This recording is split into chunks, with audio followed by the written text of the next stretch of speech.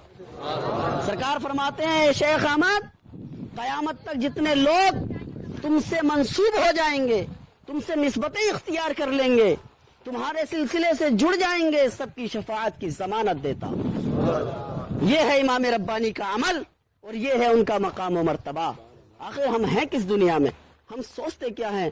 ہم اپنے اماموں کو تو دیکھیں کہ جب بات عقیدے کی آئی، جب بات آپ نے کیا لکھا وہ تو بڑی لمبی تشریح ہے، لیکن ایک شخص نے آپ سے پوچھا سرکار سے کے تعلق سے کہ عالم غیب ہیں یا نہیں، آپ غیب کا علم رکھتے ہیں یا نہیں رکھتے ہیں؟ تو آپ نے فرمایا ارے غیب مصطفیٰ جان رحمت میں ڈھونڈ رہا ہے، غیب نبی پاک میں ڈھونڈ رہا ہے، غیب تو تیرے اندر خود پوشیدہ ہے۔ مرید بولے حضرت میرے اندر غیب؟ آپ نے فرمایا ہاں تیرے اندر غیب ہے، تیرے اندر جو گناہوں کا گندگیوں کا زنگ تیرے دل میں لگ گیا ہے، جو غلاظت تیرے اندر بھر گئی ہے، جو نجاست تیرے سینے میں جمع ہو گئی ہے، تو اسے دور کر لے، خود بخود تجھے سب کچھ مشاہدہ ہو جائے گا، سب کچھ تجھے خود دکھ جائے گا۔ تو امام ربانی کا جب اپنے مرید کے تعلق سے یہ عقیدہ ہے تو سرکار کے علم غیب کے تعلق سے کیا عقیدے کا عالم ہو۔ نظر و نیاز کا معاملہ آیا، آپ فرماتے ہیں میری شروعی زندگی سے نیاز کرنا میرا پسندیدہ عمل ہے، نیاز کرنا میرا پسندیدہ عمل ہے۔ اس پر آپ نے یہ آگے لکھا ہے کہ میں فاتحہ پڑھتا تھا، سرکار کو، آپ کے اہل خانہ کو، ازواج مطہرات کو، سب کو ایصال ثواب کرتا تھا، لیکن جب میں نے ایک دن فاتحہ پڑھی تو میں نے نام تو سب کا لے دیا، لیکن حضرت عائشہ کے نام لینا آپ بھول گئے، حضرت عائشہ کا نام نہیں لیا۔ آپ فرماتے ہیں کہ پھر میں نے دیکھا کہ سرکار سامنے تشریف فرما ہے۔ ابھی میں نے کہا تھا نا کہ بات بات میں جسے دلیل حدیث کی نہیں بلکہ نبی پاک کے چہرے کو دیکھ کر جس کی دلیل بنتی ہے وہ ذات امام ربانی کی ہے۔ حضرت مجدد الفسانی فرماتے ہیں کہ سرکار کے رخ زیبا کو دیکھا، سرکار نے اپنا چہرہ انور ایک طرف کر لیا۔ آپ لکھتے ہیں کہ میں خوف زدہ ہوا کہ سرکار کیا بات ہے، آج آپ نے اپنا چہرہ میری طرف سے کیوں ہٹا لیا؟ تو آقا فرماتے ہیں احمد جو کھانا عائشہ کے گھر نہ پہنچے میں بھی اسے قبول نہیں کرتا ہوں۔ آپ سمجھ گئے فوراً۔ آپ فرماتے ہیں کہ اس کے بعد سے جب بھی میں نے فاتحہ پڑھی سب ازواج مطہرات کا نام لیا، لیکن حضرت عائشہ کا خاص طریقے سے لیتا ہوں، مخصوص طریقے سے آپ کا نام لیتا ہوں۔ اللہ اکبر۔ آگے سرکار امام ربانی مجدد الفسانی کی عظمت کو کون کیا سمجھ سکتا ہے، کون کیا بیان کر سکتا ہے؟ ہماری تو کوئی اوقات ہی نہیں ہے۔ آپ کے پیر و مرشد جو خود آپ کے پیر ہیں حضرت خواجہ محمد باقی باللہ رضی اللہ تعالیٰ عنہ، آپ نے فرمایا ہے کہ شیخ احمد جیسے وہ سورج ہیں کہ جس کی روشنی میں ہم جیسے لاکھوں ستارے پل رہے۔ اللہ اکبر۔ کون کہہ رہا ہے؟ آپ کے پیر کہہ رہے ہیں یہ بات کہ شیخ احمد وہ سورج ہیں کہ جس کی روشنی میں ہم جیسے لاکھوں ستارے پل رہے۔ اللہ اکبر۔ آپ کے پیر و مرشد کا یہ عالم کہ آپ جب دہلی تشریف لے گئے تو قلعہ فیروزی پر خود لینے کے لیے آئے خواجہ باقی باللہ، اور مجدد صاحب کے سامنے اپنے مریدوں کی فہرست میں بیٹھے، نہ کہ آپ کے قرب میں، اور اپنی جگہ پر مجدد پاک کو بٹھایا۔ اور جب مجدد صاحب کے سامنے سے آپ کے پیر و مرشد اٹھ کر جاتے تھے تو کبھی بھی پیٹ کر کے نہیں جاتے تھے بلکہ الٹے پیر چل کر جاتے تھے۔ یہ عظمت کہ خود پیر جس اپنے مرید کا اتنا ادب کر رہا ہو تو اس کے مقام کو بھلا کون سمجھ سکتا ہے، اس کی عظمت کو کون سمجھ سکتا ہے؟ سرکار مجدد الفسانی کی سب سے آخری مکتوب شریف کے بھی سب سے آخر میں لکھا ہوا ہے کہ ایک دفعہ سرکار غوث اعظم بذریعہ کشف آپ کے پاس تشریف لائے، اور سرکار غوث اعظم تشریح بیان کر رہا ہوں مفہوم میں، تو سرکار غوث اعظم نے سرکار مجدد الفسانی سے فرمایا کہ شیخ احمد ہمارا ایک شعر ہے، لوگ اس کا مطلب نہیں سمجھ رہے ہیں، آپ سمجھا دو۔ لوگوں سے مطلب تھا اولیاء۔ ہماری کیا اوقات ہے کہ ہم ان کا مطلب نہ سمجھیں یا سمجھیں؟ یہ اولیاء کے تعلق سے تھا۔ سرکار غوث اعظم نے فرمایا کہ لوگ ہمارے شعر کا مطلب نہیں سمجھ پا رہے ہیں۔ سرکار مجدد الفسانی نے اپنے شہزادے حضرت خواجہ محمد معصوم میاں کو بلایا، سرکار غوث اعظم نے شعر پڑھ کر سنایا، مجدد صاحب نے فرمایا لکھو۔ خواجہ معصوم میاں نے اس شعر کو لکھا، بعد میں مجدد پاک نے اس کا ترجمہ بیان فرمایا، پھر تشریح بیان فرمائی۔ تو تشریح میں یہ آیا کہ سرکار صلی اللہ تعالی علیہ وسلم سے جو اولیاء کو فیض ملتا ہے وہ حضرت علی، پھر آپ کے ذریعے حضرت فاطمہ سے ہوتا ہوا امام حسن و حسین، پھر ایسے ہی امام جعفر صادق، موسیٰ کاظم، امام علی رضا، یعنی کہ 11 ائمہ جو ایسے ہیں کہ جو سرکار کے فیض کو تقسیم کرتے ہیں۔ سرکار غوث اعظم تک وہ فیض پہنچا، اور اس شعر کی تشریح اس طرح تھی کہ وہ فیض حضرت آدم علیہ السلام کے زمانے سے لے کر قرب قیامت تک کے تمام اولیاء میں غوث اعظم تقسیم فرماتے ہیں۔ یہ اس کی تشریح تھی۔ یہاں پر حضرت مجدد الفسانی نے سرکار غوث پاک سے سوال کیا اور کسی پہلی ملاقات کی یاد دلوائی، اور مجدد صاحب نے فرمایا کہ آپ نے ایک موقع پر یہ کہا تھا کہ تم سے فیض ملتا ہے ولیوں کو، اور یہاں پر آپ کہہ رہے ہیں کہ مجھ سے ملتا ہے، بات کیا ہے؟ تو دو باتیں کیسی ہیں؟ تو سرکار غوث اعظم نے وہیں پر یہ ارشاد بھی نقل ہے سرکار مجدد الفسانی کی آخری مکتوب شریف میں، سب سے آخر میں غوث اعظم نے فرمایا کہ تم جیسے مجدد میں اور مجھ جیسے غوث میں کوئی فرق ہی نہیں، تم جیسے مجدد میں اور مجھ جیسے غوث میں کوئی فرق ہی نہیں ہے، یعنی کہ جو فیض مجھ تک پہنچتا ہے مجھ سے تم کو پہنچتا ہے، اور تم سے سارے اولیاء میں تقسیم کیا جاتا ہے۔ سرکار مجدد الفسانی لکھتے ہیں کہ اللہ تبارک و تعالیٰ نے جو مقام و مرتبہ مجھے دیا ہے، اب میرے بعد اگر یہ مقام و مرتبہ کسی کو ملے گا تو وہ امام مہدی کو ملے گا۔ اس مرتبے کا بزرگ اب اگر کوئی دنیا میں آئے گا جو امام ربانی کا مرتبہ ہے تو وہ صرف امام مہدی ہے، امام مہدی۔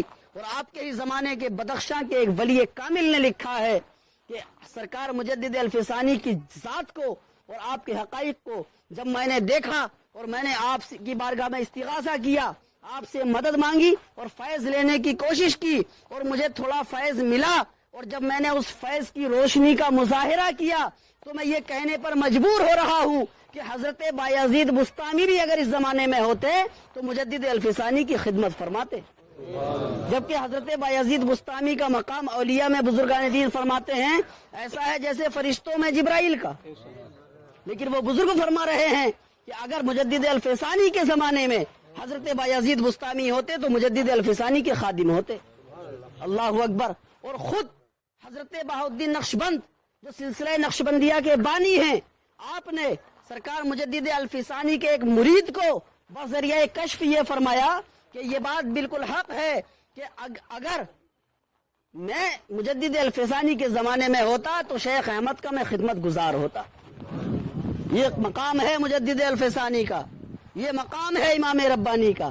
آقا کریم صلی اللہ علیہ وسلم نے ارشاد فرمایا کہ میری امت میں ایک ولی پیدا ہوگا جو علماء کی دو جماعتوں کے بیچ میں ایک مسئلے پر صلہ بنے گا۔ اس حدیث کے مصداق بنے مجدد الفسانی۔ آپ نے خود لکھا ہے کہ اللہ کا شکر ہے کہ اس نے وہ صلہ مجھے بنایا ہے۔ اور ایک واقعہ جو میں بار بار آپ کے ذکر میں ہر جگہ جہاں بھی آپ کا ذکر ہوتا ہے بیان کرتا ہوں کیونکہ ہے ہی اتنا انمول۔ حضرت خواجہ حسام الدین علیہ الرحمہ نے لکھا ہے کہ میں ایک بار سویا ہوا تھا، میں نے خواب میں دیکھا کہ مسجد نبوی شریف کا ممبر ہے، آقا صلی اللہ علیہ وسلم ممبر پر جلوہ بار ہیں، صحابہ کرام کی صفیں بندھی ہوئی ہیں اور آقا وہاں خطبہ دے رہے ہیں اور اپنے خطبے میں مجدد الفسانی کی تعریف فرما رہے ہیں، اور اتنا قیمتی جملہ ادا فرمایا، اتنی قیمتی بات ہے کہ سرکار صلی اللہ علیہ وسلم نے فرمایا میں نازا ہوں۔ اللہ اکبر۔ اللہ کے نبی جس پر ناز کرے، اللہ تو خود محمد مصطفیٰ پر ناز کرتا ہے، اور محمد مصطفیٰ جس پر ناز کر لے تو پھر یہ کب ہو سکتا ہے کہ اس ذات کے غلام دوزخ میں چلے جائیں؟ نہیں ہو سکتا ہے۔ تو اللہ تعالیٰ کے نبی صلی اللہ تعالیٰ علیہ وسلم نے ارشاد فرمایا میں نازا ہوں اس بات پر کہ شیخ احمد جیسا بزرگ میری امت میں پیدا ہوا۔ اللہ اکبر۔ یہ اللہ کے نبی کا فرمان ہے۔ اور امام ربانی کی جب نظر اٹھتی ہے اپنے غلاموں کی طرف تو پکار اٹھتے ہیں کہ قیامت تک میرے واسطے سے میرے سلسلے میں جتنے بھی لوگ داخل ہوں گے میں سب کے چہروں کو دیکھ رہا ہوں۔ آپ فرماتے میں سب کے نام بھی بتا سکتا ہوں۔ نعرہ تکبیر، نعرہ رسالت، نعرہ رسالت، مولانا محمد اشرف صاحب، نعرہ تکبیر، سلسلہ نقشبندی زندہ باد۔ مجدد الفسانی فرماتے ہیں کہ قیامت تک جتنے بھی لوگ میرے سلسلے میں میرے واسطے سے داخل ہوں گے میں سب کے چہروں کو دیکھ رہا ہوں، سب کے نام بھی بتا سکتا ہوں اور سب کے مسکن کو بھی جانتا ہوں، یعنی کون کہاں رہے گا اس بستی کو بھی میں پہچانتا ہوں۔ اور آپ نے فرمایا جتنے بھی لوگ قیامت تک میرے ذریعے یعنی میرے واسطے سے میرے سلسلے میں داخل ہوں گے سب کی شفاعت کا ضامن میں۔ لیکن مجدد الفسانی کی رضا حاصل کرنے کے لیے ان کی تعلیمات کو اپنانا ضروری ہے، ان کے طرائق کو اپنانا ضروری ہے، ان کے جو ہمارے لیے ہدایات ہیں، ان کے ارشادات ہیں، ان کے اقوال ہیں، اس پر ہمیں عمل کرنا ضروری ہے، تبھی تو ہم فیضیاب ہو پائیں گے۔ خالی نام سے کام نہیں چلے گا کہ ہم مجددی ہیں، مجددی نعرہ لگانے سے کچھ نہیں ہوتا ہے، جو بھی ہوتا ہے کام کرنے سے ہوتا ہے، عمل کرنے سے بات بنتی ہے، نہ کہ صرف عمل کو دیکھنے سے بات بنتی ہے۔ عمل کا ذکر کرنے سے عمل نہیں ہوتا بلکہ عمل پر عمل کرنے سے عمل ہوتا ہے۔ اس لیے یہی بارگاہ ہے، یہی فیض ہے کہ جو ہمارے پیر و مرشد کے ذریعے اور پھر دیگر بزرگوں کے ذریعے چلتا ہوا آیا، ہمیں اس بارگاہ تک لایا، اور یہی بارگاہ کا وہ مقام ہے کہ یہی بارگاہ ہمیں رسول پاک کی بارگاہ میں مقبول کرائے گی، اور رسول پاک کی بارگاہ سے انشاءاللہ رب کی بارگاہ میں بھی ہماری مقبولیت ہوگی۔ لیکن اس کے لیے ضروری ہے کہ جو سرکار امام ربانی کی تعلیمات ہیں وہ ہمارے اندر ہونی چاہیے، آپ کی سچی محبت، سچا عشق ہمارے اندر ہونا چاہیے، تبھی یہ کامیابی و کامرانی ہے، ورنہ اگر اس راستے سے بھٹکے تو معاملہ خراب ہے، کیونکہ امام ربانی کی وہ ذات پاک ہے کہ ہم تو اپنے ہیں۔ آپ نے تو یہ فرمایا ہے کہ قیامت تک پورے بر صغیر میں دین کی احیا کے لیے جتنا بھی کام کیا جائے گا، چاہے اجتماعی طور پر کیا جائے یا انفرادی طور پر کیا جائے، یعنی کہ تنظیمیں جماعتیں بن کر دین کے لیے کوئی کام کریں، یا کہ ایک ایک شخص دین کی خدمت کو انجام دے، کوئی ولی کی شکل میں، کوئی عالم کی شکل میں، کوئی علم کی شکل میں، کسی بھی طرح سے کوئی اگر اجتماعی طور پر یا انفرادی طور پر قیامت تک 2-4 سال کی بات نہیں ہے، قیامت تک جو بھی دین کی احیا کے لیے کام کرے گا اسے فیض پورے بر صغیر میں میرے واسطے سے ملے گا۔ تو ہم تو براہ راست فیض پانے والے ہیں، ہم تو خود آپ کے سلسلے سے ہیں۔ تو ہمیں یہ سمجھنا چاہیے امام ربانی وہ سورج ہیں، کوئی آپ کو پہچانے یا نہ پہچانے، کوئی آپ کو یاد کرے یا نہ کرے، لیکن جیسے سورج نکلتا ہے دن میں تو وہ سب کے گھر میں روشنی کرتا ہے، ایک کے گھر میں کسی کے لیے نہیں کرتا ہے، ایک کی بستی میں نہیں کرتا ہے۔ جب سورج نکلتا ہے تو سب میں روشنی کرتا ہے۔ اسی طریقے سے امام ربانی بھی ایک ایسے سورج ہیں کہ وہ ولایت کا وہ سورج ہے کہ جس کا فیض کوئی آپ کو جانے یا نہ جانے لیکن ہر شخص کو پہنچتا ہے۔ لہذا ضروری ہے کہ ہم آپ کی تعلیمات کو اپنائیں، آپ کے طور طریقوں کو سمجھیں، آپ سے سچی محبت کریں۔ وما علینا الا البلاغ۔ اب ختم شریف ہوگا، آپ حضرات بالکل ادب کے ساتھ بالکل دو زانو ہو کر بیٹھ جائیے، نیک دعائیں اچھی نیت دل میں رکھیے، یہ ختم مجددی ہے، آپ دعا دل سے مانگیے، انشاءاللہ تعالی جائز مرادیں قبول ہوں گی۔ وما علینا الا البلاغ۔ السلام علیکم۔